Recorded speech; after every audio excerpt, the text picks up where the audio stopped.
Hi, welcome to my channel. আজকে দেখাবো কিভাবে বাসায় বসে খুব সহজে আলমন্ড ফ্লাওয়ার বানানো যায়।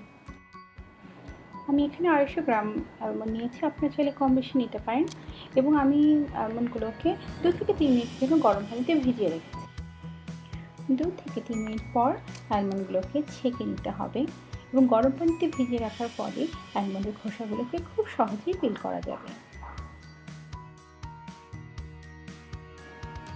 এইভাবে একটি একটি করে খোসাগুলোকে ছাড়িয়ে নিতে হবে।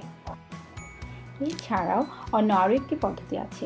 আপনার একটি পরিষ্কার কিচেন টাওয়েল নিয়ে তার মধ্যে অ্যালমন্ডগুলোকে নিয়ে অল্প প্রেস করে যদি ঘষতে থাকুন, তাহলে দেখবেন যে খুব সহজে এবং তাড়াতাড়ি অ্যালমন্ডের খোসাগুলোকে ছাড়ানো যাচ্ছে। অ্যালমন্ডগুলোকে আমি ফ্যানের বাতাসে শুকিয়ে নিচ্ছি এবং এরপর এটাকে গ্রাইন্ড করতে হবে। আমি অ্যালমন্ডগুলোকে একসাথে না দিয়ে দুটো ব্যাচে দিচ্ছি, যেন এটি খুব সুন্দর মিহি গ্রাইন্ড হয়। একটু খেয়াল রাখতে হবে যেন টু মাচ গ্রাইন্ড না হয়ে যায়, তাহলে বাদামের তেলটা বের হয়ে যাবে এবং সেটা দিয়ে কিন্তু ম্যাকারন বানানো যাবে না।